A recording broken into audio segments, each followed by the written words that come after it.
Hello दोस्तों, नमस्कार। आज फिर एक नई कहानी के साथ आप सबका अपने चैनल में स्वागत करती हूँ। आज की कहानी है पारलौकिक का दूसरा भाग।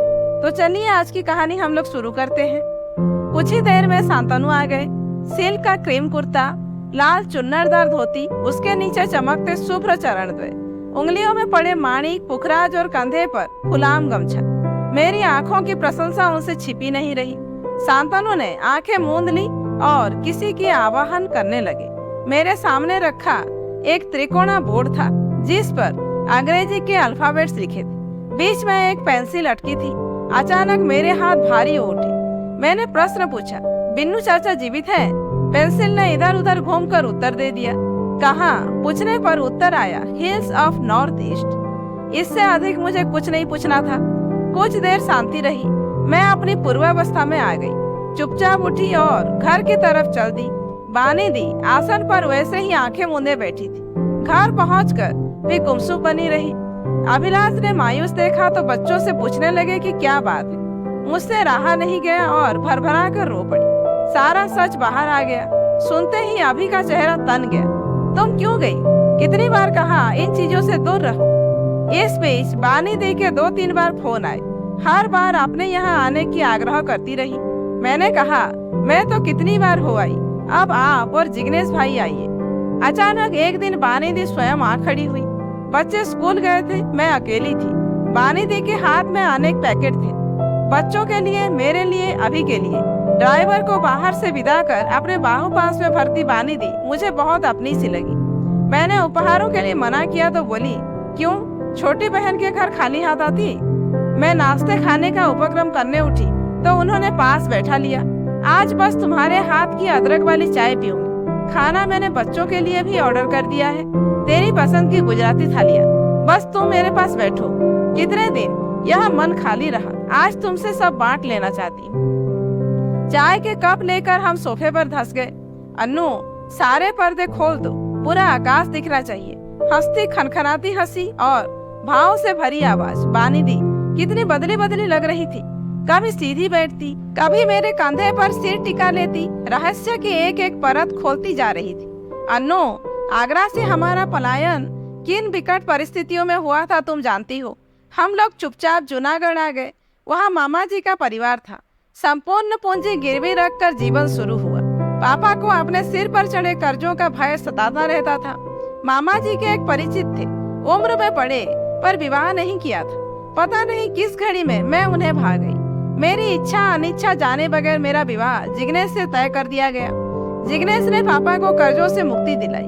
उनको जिग्नेश के रूप में बेटा मिल गया, पर मुझे पति नहीं मिला। उनका एंटिक्स का बिजनेस था। प्राय देश विदेशों के दौरे में रहते। मैं बस घड़ियां गिनती रहती। मेरा मन कुंवारा ही रह गया। एक संतान भी होती तो अपने को धन्य मान लेती। जिग्नेश के लिए हर चीज नफा या नुकसान था। अपने अंतर में ही घुटती रहती। जिग्नेश समझते कि किताबें पढ़ पढ़ कर मेरा दिमाग खराब हो गया है। तभी बिजनेस के सिलसिले में दिल्ली शिफ्ट हुए। जिंदगी में कुछ तो बदला। इस बंगले को जी भर के सजाया, पर मन खाली रह गया। हमारे प्रतिवेशी मुखर्जी साहब थे। उनके बच्चे बाहर सेटल हैं। इन लोगों का आना जाना भी लगा रहता है। उनके घर पर ही शांतनु से भेंट हुई। मिसेज मुखर्जी ने कहा, शांतनु, बानी का हाथ देख, कब इनकी गोद भरेगी। वह दिन था और आज उनके हाथों में ही मेरा हाथ है। उन्होंने पापा का पलायन, मेरा समझौता, सब तो खुली किताब सा वाच लिया। अन्नू, ऐसा लगता है हम दोनों एक दूसरे के लिए बने हैं। जरूर पिछले जन्म में मैं उस यक्ष की यक्षिणी थी, वरना इतने वर्षों में उनके जीवन में कोई और क्यों नहीं आया। मैं आशंकित हो पूछा, क्या यह सही है दी? वह उत्तेजित होकर बोली, जो मेरे साथ हुआ क्या वो सही था? मैंने कहा, गलत का जवाब गलत नहीं है दी। बानी दी का गला भर आया। तुम्हें कैसे समझाऊं? जैसे तुम समझ रही हो वैसा कुछ नहीं है। शांतनु के प्यार से, उनके स्पर्श आलिंगन से मेरा जीवन पूर्ण हो गया। प्रणय की इस प्रगाढ़ता को कोई नहीं समझेगा। कालिदास को पढ़ा है ना, मैं वही अनाघ्रात पुष्प हूँ जिसको किसी ने नहीं सूंघा। अब मुझे किसी से कोई शिकायत नहीं। जिग्नेश का पहले से अधिक ध्यान रखती हूँ। मैंने टोका, क्या जिग्नेश जी ये सब जानते हैं? बानी दी बोली, हाँ या नहीं कह नहीं सकती, पर उन्होंने ना कभी पूछा ना मैंने बताया। वे घर में टिकते ही कितना है।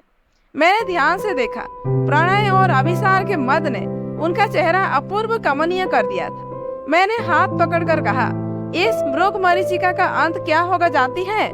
नहीं अन्नू, बस इस प्रणय सरिता में बहती जा रही, कहाँ पहुँचूंगी पता नहीं, पर तुम कुछ भी हो मेरा साथ कभी मत छोड़ना। बच्चों के आने का समय हो गया था। बच्चों को जी भर प्यार करके उन्होंने उन्हें अपने हाथों से खाना खिलाया।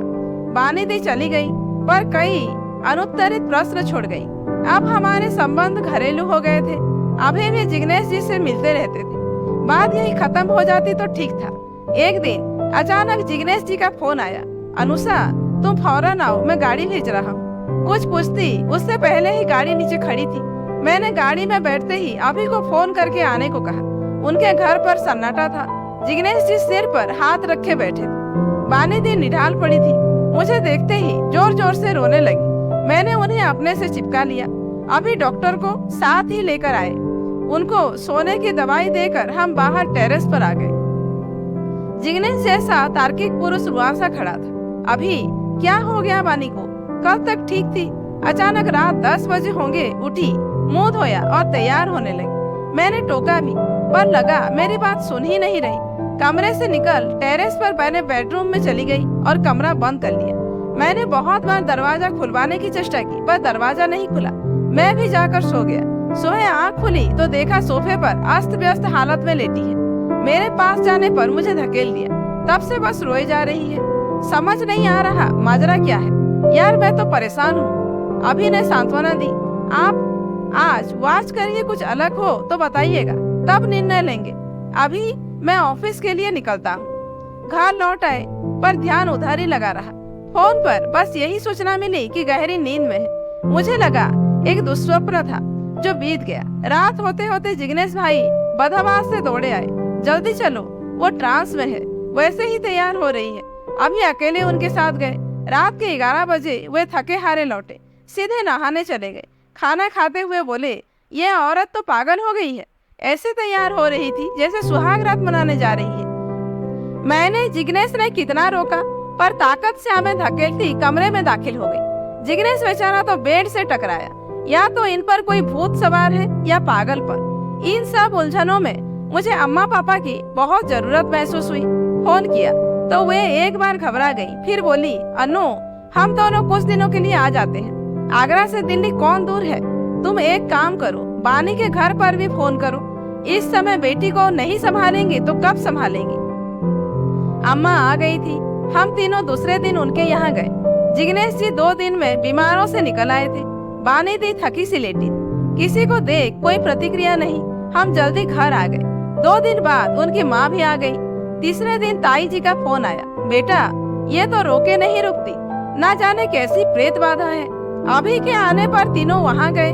जिग्नेश जी को जबरदस्ती खाना खिलाया। किसी अन्य पुरुष के साथ अभिसार करना अम्मा ताई जी के समझ से बाहर था। आखिर में यह तय हुआ कि किसी मनोचिकित्सक को दिखाया जाए। डॉक्टर सादाब हुसैन का अपॉइंटमेंट लिया गया। जिग्नेश जी, उनकी माँ, मेरे साथ डॉक्टर ने अलग अलग बात की। मैं उनके विषय में जितना जानती थी शायद उतना उनकी माँ भी नहीं।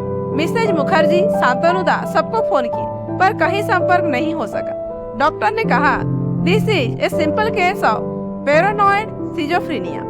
अनगिनत टेस्ट, टॉक थेरेपी, हिप्नोटिज्म सभी शुरू हो गए थे। जिग्नेश जी की अथक भागदौड़ का असर दिखने लगा था। ताई जी की भी बड़ी इच्छा थी कि मथुरा जाकर बांके बिहारी के दर्शन करवाए जाए और बानी दी से उनके समस्त कृत्यों की क्षमा मंगवाई जाए। उनकी इच्छा का मान देने के लिए हम दोनों परिवार मथुरा वृंदावन के दर्शन को निकले। एक दिन आराम करके दूसरे दिन हम लोग घाट पर गए और एक नौका ली। बानी दी शांत थी। ठंडी ठंडी हवा चल रही थी। जिग्नेश जी को बहुत दिन बाद हंसते हुए देखा। घाट पर बैठे पंडित जी से बातें करते हुए वे बानी दी को साथ लेकर नाव में बैठे। जिग्नेश जी के कंधे पर सिर टिकाए वे दूर तक फैले जल प्रवाह को देख रही थी। अचानक बानी दी का मुंह विद्रूप होने लगा और वे जोर जोर से अट्टहास करने लगी। सब भयभीत हो उन्हें देख रहे थे। जब तक नाव को किनारे किया जाता वे चिल्लाने लगी, मैं आ रही हूँ, मेरी प्रतीक्षा करना।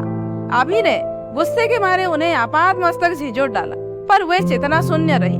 दूसरे ही क्षण उनका आर्तनाद गूंजने लगा। तभी घाट वाले पंडित जी आ गए। अभी के पास धीरे से आकर बोले, भैया जे डॉक्टर के बस की ना है, जाए तो बनारस शास्त्री के पास जितनी जल्दी हो सके ले जाओ। अम्मा ने रुक कर सब पता पूछ लिया। हम निःशब्द दिल्ली लौट आए। अभिलाष ने यथासंभव इस प्रकरण से हम सबको दूर रखने की चेष्टा की। जिग्नेश जी हर तरह से इतने वर्षों में हुए डैमेज की भरपाई में लगे थे। इलाज फिर से शुरू हो गया था, पर बानीदी दिन ब दिन निढाल होती जा रही थी। देखते देखते सर्दियां आ गई। अम्मा आगरा वापस जाने को उद्यत थी। बच्चे दशहरे की छुट्टियों में स्कूल ट्रिप पर गए थे। हम लोग फुर्सत में लॉन में धूप खा रहे थे। तभी दूर से जिग्नेश जी आते दिखे। अम्मा ने हाल पूछा तो बोले, माँ जी अब ऊपर वाले का ही भरोसा है। पहले वाली बानी तो कहीं खो गई है। ना पढ़ने का शौक है, ना गाने का, ना मिलने का। सोचता हूँ एक बार बनारस और दिखा ले।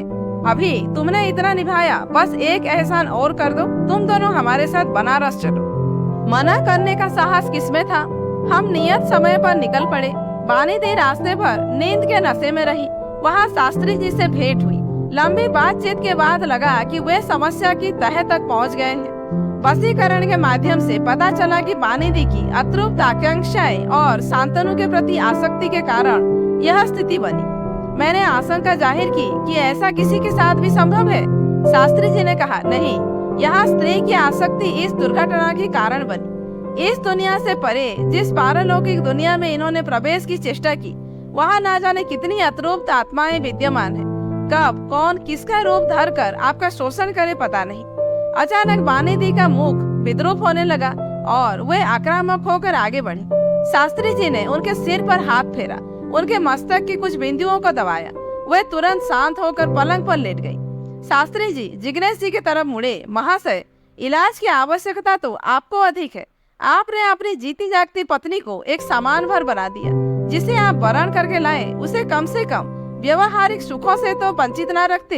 एक पुरुष, एक पिता, एक सखा सभी रूपों में आवश्यक है। धनोपार्जन ही विवाह की धुरी नहीं। संभवतः आप समझ चुके हैं आपने क्या खोया है। सबसे पहले तो अपना गृह स्थान परिवर्तन कीजिए। भृत्यों की फौज खड़ी करने के बजाय पत्नी को भी कार्य करने दीजिए। शारीरिक श्रम मन शरीर दोनों की चिकित्सा करेगा। उन्हें भावनात्मक संसर्ग दीजिए। इस तरह की घटनाएं हमारे शोध का विषय है। केवल आप यहाँ रुके, अन्य व्यक्ति लौट जाए। बार बार एक प्रश्न मुझे उद्वेलित कर रहा था। मैंने आखिर पूछ ही लिया, शास्त्री जी, इस दुष्चक्र के पीछे किसका हाथ है? शास्त्री जी बोले, आप क्यों जानने को उत्सुक है? उस दुनिया के रहस्यों पर पर्दा रहने दीजिए। किसी पर दोषारोपण ठीक नहीं। मैं चुप रह गई। कुछ प्रश्नों के उत्तर नहीं मिलना ही श्रेयस्कर है। शांतनु की छवि उन्होंने खंडित नहीं होने दी। 2 माह बाद वे लोग दिल्ली आए। बानीदी बदली बदली लग रही थी। आते ही वे लोग पैकिंग में व्यस्त हो गए। इस बार उनके पलायन का कारण शास्त्री जी का इस स्थान को जल्दी से जल्दी छोड़ने का निर्देश था। बड़े दुख के साथ हमने उनको विदा किया। 2 वर्ष गुजर गए। जिग्नेश जी के निरंतर आग्रह पर इस बार हम लोगों ने देहरादून जाने का प्रोग्राम बना लिया। दूर पर्वतों से आते ठंडी हवा के झोंके हमारा स्वागत कर रहे थे। लेस टाउन में बानीदी के बंगले से दिखते शैल शिखर, देवदार और चीड़ के वृक्ष, प्रवेश द्वार के अंदर तक पीले पुष्प गुच्छों की बेल, सभी मनभावन था। तो ये था उनका सरप्राइज, जिसको देखने के लिए इतना इसरार कर रहे थे। द्वार खुलते ही जिग्नेश जी ने अभी को गले लगा लिया। पीछे से मीठी सी रुदन की आवाज ने चौंकाया। देखा तो बानीदी गोद में नन्हे से शिशु को लेकर आई। आते ही बोली, खड़े खड़े देखती रहेगी, कैसी मौसी है? ये नहीं कि बिटिया को गोद में ले ले। मैंने बिटिया की तरफ नजर फेरी।